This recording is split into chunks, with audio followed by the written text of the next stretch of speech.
in every episode, there are crazy ideas that are introduced that like, oh, wow, a talking dog that's written its own autobiography.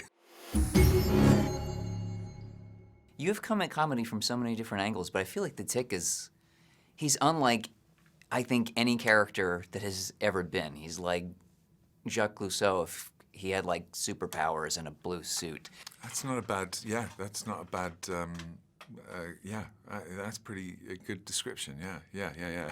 How did you come at it? How did you decide to handle this character in your own way? It's a really big challenge, I feel like. It became apparent quite early on that it was like, wow, this is like the best part I've ever had. It's like the most sort of... That's a bold statement. Yeah, it's like it's the most me part. Why? Why? Yeah. I'm so curious about that. I wasn't familiar with the Tick really at all. You know, I was aware that it existed, but I thought it was, I think maybe I thought it was like a kind of like a more, or rather less sophisticated, far less sophisticated thing than it actually was. I thought it was like a more straightforward parody. I didn't realize how lyrical it was. I didn't realize how beautiful. I mean, Ben's words are just sort of like a paragraph of dialogue is like Wildean literature. You know, it's beautiful, and I guess, you know, while I thought I know pretty much how to play this character, right?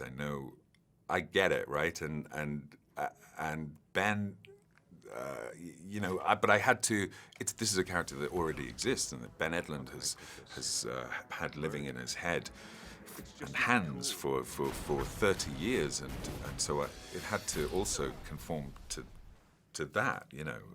But I guess Ben had seen some of my stuff and thought, you know, oh, a bit of that and a bit of that, and I'm sure he could do it, you know. And it's kind of how he put it to me in a far more eloquent way. But yeah. Well, I think it's such an interesting point to bring in Ben, because I think he can take anything and put it in a spin that's totally different. I always think he was on a show called Angel. He took this gritty sort of vampire character and made him a puppet, which is the last thing you'd expect. Is there anything that you got a chance to do already in the episodes that you've filmed that you just never would have expected that you'd be doing? Oh, yeah. I mean, every day. I mean, it's not an exaggeration. Yeah. I mean, I think, you know, with this show, is like Ben is the main writer, and then we got David Fury, who are you also familiar with what he's absolutely. done, right? And like, I knew him from his work on 24, which was the first thing that me and my wife binge watched, right? And you can feel his influence in the show. It's like when it ends like 24 used to end. In my opinion, like it's like it just goes to black, and it's like, oh, what happens next? Come on.